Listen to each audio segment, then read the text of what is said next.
Hey, welcome back. Oke, ini adalah HTC U11, mantan flagship dari HTC di tahun 2017.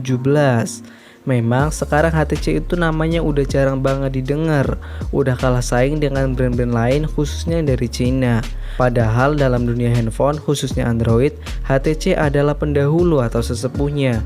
Ya kita doakan saja semoga HTC bisa berjaya kembali.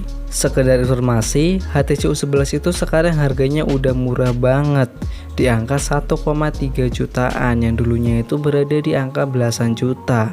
Tentu saja dalam kondisi second dan ex Jepang. Saya udah memakai HP ini dalam waktu 2 mingguan. Dan kali ini saya akan membagikan pengalaman saya setelah menggunakan HP ini. Masih layak atau tidak untuk digunakan? Langsung kita simak aja ke videonya. Kita mulai dari bodi dan desainnya. HP ini dilihat masih sangat kerasa HTC sekali. Masih ada mirip-miripnya dengan seri sebelumnya yang desainnya melengkung di bagian belakang dengan hanya ada tulisan HTC, kamera, serta LED flash. Untuk materialnya ini terbuat dari kaca yang finishingnya glossy. Tentu saja material kaca menjadikan HP ini sebagai fingerprint magnet dan licin juga tentunya. Jadi pastikan kalian pakai casing agar HP-nya nggak mudah jatuh dan lecet. Ditambah lagi ini bagian backdoornya tidak menggunakan perlindungan apapun. Sedangkan untuk framenya ini terbuat dari aluminium. Di framenya terdapat speaker, mic, slot SIM yang single, serta tombol-tombol yang lumayan enak buat ditekan. Oh iya, untuk tombol powernya ini ada gridnya, jadi lumayan enak nih, bagus. Untuk desain bagian depan, HP ini menurut saya mirip seperti HP-HP dari Samsung, dan teman-teman saya pun mengira seperti itu. Ditambah lagi bagian fingerprintnya ini mirip seperti Samsung seri S dan seri J. Untuk kecepatan dan akurasi dari fingerprintnya ini juga cukup oke karena cepat dan akurat. Keseluruhan dari dimensi HP ini memiliki ukuran 153,9 dikali 75,9 dikali 7,9 mm. Sedangkan untuk beratnya ini 170 gram. Jadi buat dipakai satu tangan ini kurang oke karena cukup lebar, ditambah lagi ini juga licin. Overall HP ini memiliki kualitas bodi yang solid dan kokoh. Ini mantap sekali untuk kisaran harga segini. Untuk layarnya, HP ini memiliki ukuran 5,5 inci dengan rasio jadul yaitu 16:9. Untuk tipe panel yang dipakai, dia memakai Super IPS LCD dengan perlindungannya Corning Gorilla Glass 5. Dan untuk resolusi dari layarnya ini juga tergolong sangat tinggi yaitu QHD atau 1440 pixel dikali 2560 pixel. Untuk kerapatannya sendiri di angka 534 ppi. Lalu kualitas dari layarnya bagaimana? Meskipun dia menggunakan panel IPS LCD, tapi kualitas layarnya itu sangat bagus. Dia mempunyai kualitas gambar yang oke. Warna yang dihasilkan itu nggak terlalu pucat dan nggak terlalu gonjreng, alias pas buat di mata saya.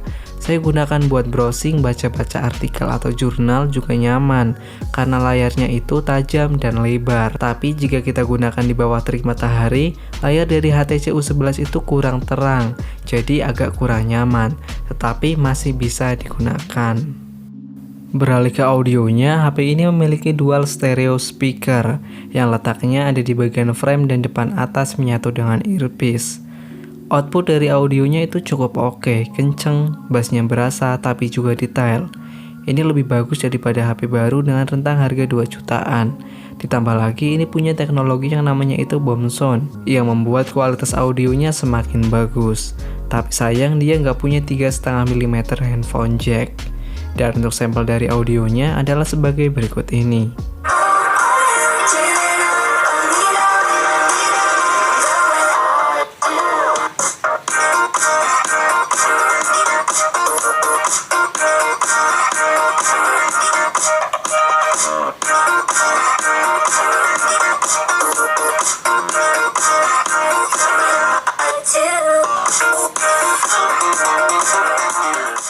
Kemudian ke performanya, HP ini memiliki jeroan yang gahar pada masanya.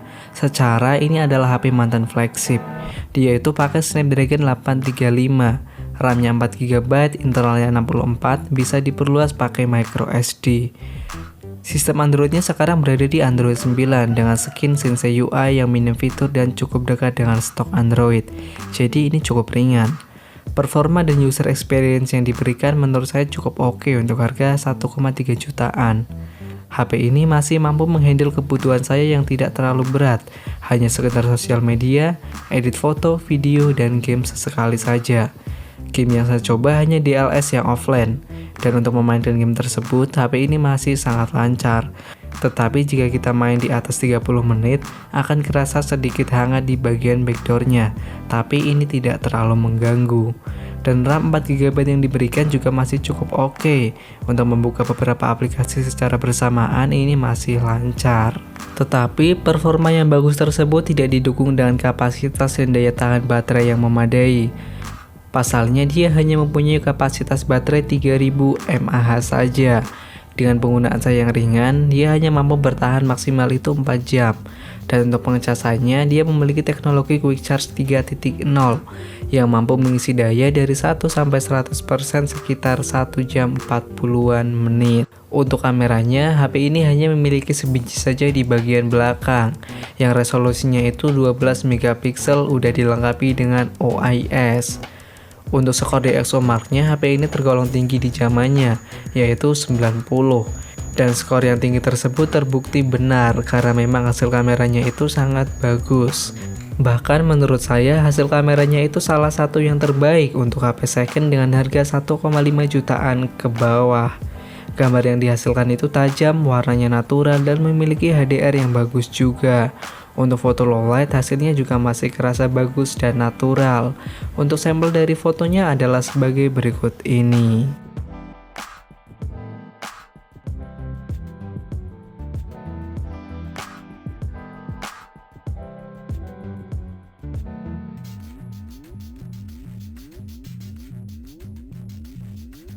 Kamera depannya pun yang beresolusi 16 megapiksel juga mempunyai output gambar yang bagus. Hasilnya itu detail dan natural. Dan untuk perekaman video, HP ini mampu sampai 4K 30 fps serta Full HD 30 atau 60 fps. Untuk sampel dari videonya adalah sebagai berikut ini. Perekaman kamera belakang dari HTC U11 di resolusi Full HD 60 fps. Kita cek kestabilannya. Di sini terlihat cukup stabil. Kita coba fokusin ke benda kecil. Oh, fokusnya cukup bagus.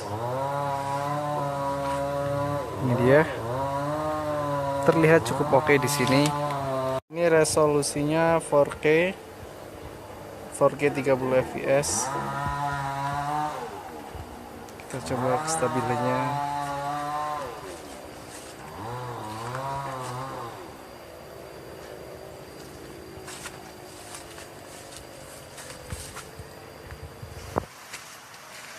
Perekaman kamera depan HTC U11 resolusi Full HD 30 fps.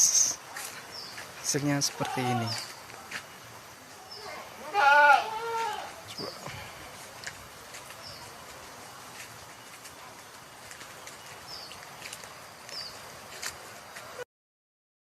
HP ini juga mempunyai fitur yang cukup menarik, namanya itu ADSense.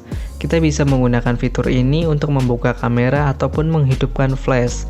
Caranya hanya dengan meremas bodi dari HP ini. Ini cukup menarik.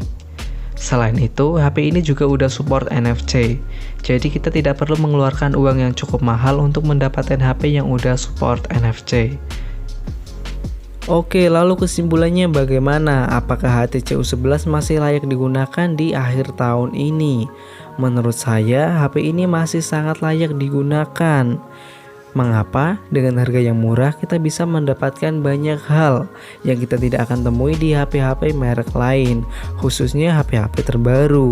Misalkan, kualitas bodi dan desain yang masih sangat bagus, layar yang oke, speaker yang enak buat didengar, performa yang masih sangat mumpuni, serta kameranya yang masih bisa diajak buat foto-foto. Tetapi HP ini juga mempunyai kelemahan yang cukup fatal, yaitu di baterainya yang cukup boros. Dan jika kalian ingin membeli HP ini, mungkin kalian bisa mengganti baterainya terlebih dahulu sebelum digunakan sebagai HP harian. Ya intinya, jika kalian membeli HP second, kalian harus benar-benar pintar dalam memilih agar HP yang kalian dapatkan dalam kondisi yang terbaik. Mungkin sekian aja dari saya. Apabila ada kesalahan, saya mohon maaf. Wassalamualaikum warahmatullahi